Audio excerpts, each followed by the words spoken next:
Good morning students. तो ये last lecture है आपका क्लास 9 का साइंस चल रहा है, जिसमें हम लोग पढ़ रहे हैं फिजिक्स पढ़ रहे हैं। फिजिक्स में पहला लेसन पढ़ रहे हैं मेजरमेंट, ठीक है। तो इसका थ्योरी पूरा हम लोगों ने देख चुके थे, कुछ क्वेश्चन भी देखे थे लास्ट डे। आज फिर कुछ और क्वेश्चन देखते हैं, ठीक है। जैसे कि अगर पूछेगा आपसे कि 1 सेंटीमीटर बराबर बताइए कि कितना ठीक है माइक्रोमीटर होता है।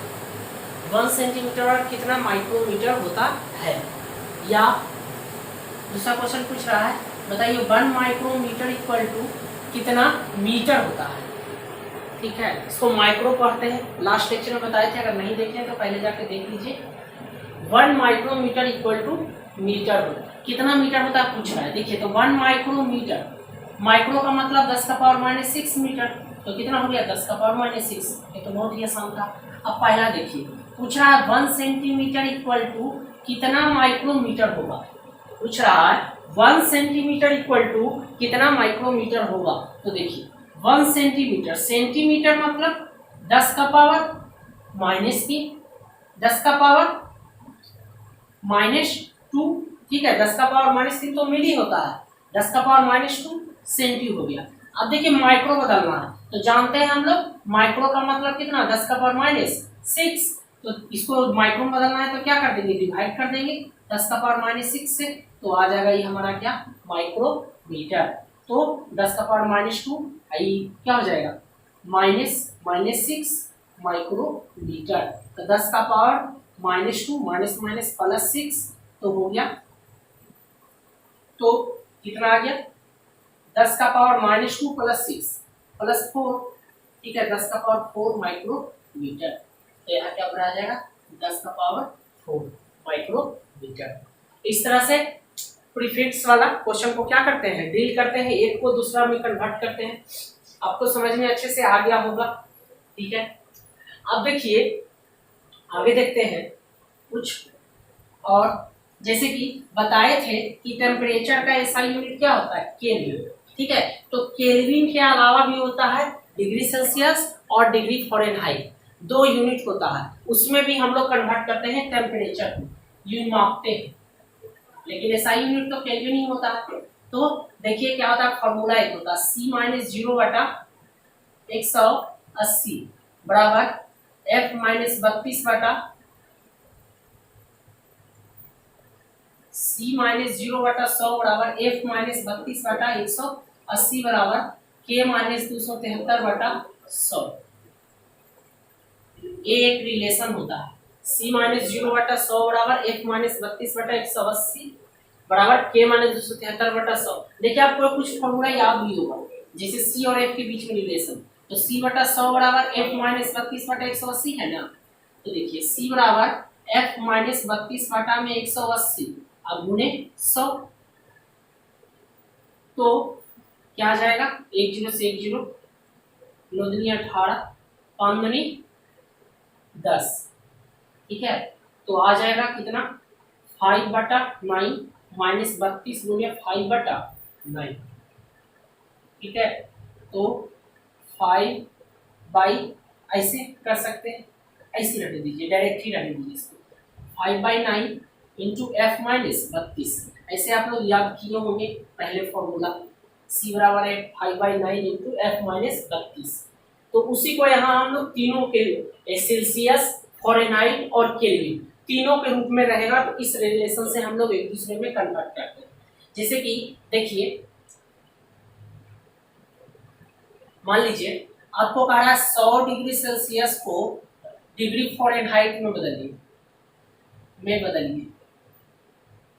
100 डिग्री सेल्सियस को डिग्री फ़ारेनहाइट में बदलना है। तो देखिए क्या फॉर्मूला होता है, C/100 बराबर F-32/180। तो C की जगह कितना है 100, 100/100 बराबर F-32/180। तो देखिए 100 से 100 कैंसिल हो गया, तो ये 180, 1 इंटू 180 बराबर F-32, -32 इधर आएगा तो +32 बराबर F। तो आपको F बराबर कितना आ गया 2, और 8 2 10 और 1 11, ठीक है। 2 और 2 10 और 1 11 और 1 का 1 2, इतना डिग्री फ़ारेनहाइट। ठीक है। और देखिए अगर कहा है -40 डिग्री सेल्सियस को डिग्री फ़ारेनहाइट में बदलें, 40 डिग्री सेल्सियस को डिग्री फ़ारेनहाइट में बदलने के लिए बोल रहा है। ठीक है। तो -40 डिग्री सेल्सियस को बोल रहा है तो फॉर्मूला वही लगाएंगे, C/100 बराबर F - 32/180। एक चीज ध्यान रखिएगा, केल्विन में आपको कभी भी नेगेटिव नहीं आएगा। ठीक है। केल्विन स्केल नेगेटिव में नहीं होता है। Degree Fahrenheit and degree Celsius negative में होता है, लेकिन केल्विन स्केल नेगेटिव में नहीं होता। तो C की जगह रखिए -40 बटा में 100 बराबर F - 32 बटा में 180। 1 0 से 1 0, फिर 1 0 से 1 0 कट जाएगा, तो यहाँ -4 बटा में 18 इधर आएगा तो गुणा में हो जाएगा, तो F माइनस क्या हो जाएगा 32 हो जाएगा।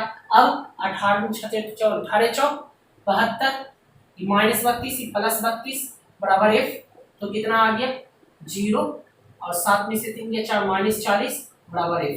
सो F में कितना आ गया -40 डिग्री फ़ारेनहाइट। तो यह एक ऐसा वैल्यू है -40 डिग्री जो जितना डिग्री सेल्सियस में रहता है उतना ही आपका डिग्री फ़ारेनहाइट में रहता है। ठीक है। -40 डिग्री सेल्सियस -40 डिग्री फ़ारेनहाइट, तो ये दोनों सेम है, समझ गए। तो ये डिग्री फ़ारेनहाइट है, ये डिग्री सेल्सियस है। और देखिए ये तो सेल्सियस इसके बीच है। अगर आपको केल्विन में बदलने का है, जैसे कि उतार लीजिए, समझ गए। ठीक है। वीडियो को पॉज करके उतार लीजिएगा। आगे देखिए अगर आपको कह रहा है 100 डिग्री सेल्सियस को कह रहा है केल्विन में, याद रखिएगा केल्विन में भी डिग्री नहीं लिखते हैं, ये नेगेटिव भी नहीं आएगा और केल्विन में आपको डिग्री उग्री नहीं लगाना है। जैसे कि इसमें लिखते हैं ना डिग्री सेल्सियस, डिग्री फ़ारेनहाइट, उस तरह का केल्विन में नहीं लगाते हैं, तो उस तरह का नहीं लिखिए। तो अब देखिए इसको भी देखिए केल्विन में ही बदल देंगे। ठीक है। तो केल्विन में बदलना है आपको, तो 100 डिग्री सेल्सियस को केल्विन में बदलना है, तो देखिए सेल्सियस का केल्विन के बीच रिलेशन ले लीजिए। तो क्या होता है C/100 बराबर K - 273/100। तो देखिए 100 से 100 कैंसिल, तो डायरेक्ट आप याद रख सकते हैं कि C बराबर K - 273, या आप इसको ऐसा कर सकते हैं कि माइनस से दिखाएगा प्लस C + 273। मतलब अगर केल्विन में निकालना है तो सेल्सियस में 273 जोड़ दीजिए। तो देखिए यहाँ पर कर लीजिए, तो कितना है 100, तो 100 + 273 कितना आ गया 373 केल्विन। तो ये हो गया आपका। इस तरह से हम लोग केल्विन में बदलेंगे। अब देखिए क्या है -40 डिग्री सेल्सियस, -40 डिग्री सेल्सियस। अब इसे बदलते हैं केल्विन में, इसे केल्विन में बदलते हैं। तो सेम देखिए यहाँ पर से डायरेक्ट फार्मूला लगा दीजिए, क्या हो जाएगा केल्विन बराबर C + 273। तो C का वैल्यू कितना है -40 डिग्री। ठीक है। -40 प्लस 273, तो कितना आ जाएगा देखिए 3, 7 में से 3 गया, 7 में से 4 गया 3 2 233 केल्विन। ठीक है। तो इस तरह से हम लोग Celsius Fahrenheit, degree Celsius, degree Celsius, degree Fahrenheit and kelvin में बदलते हैं। तो ये कुछ था न्यूनतम जो फर्स्ट लेसन पे था। नेक्स्ट लेक्चर से अगला लेसन स्टार्ट करेंगे जो कि हमारा होगा मोशन। तो वीडियो को लाइक कर दें, चैनल को सब्सक्राइब कर दें, और अगर कोई प्रॉब्लम हो तो कमेंट सेक्शन में लिखना ना भूलें। Thanks for watching.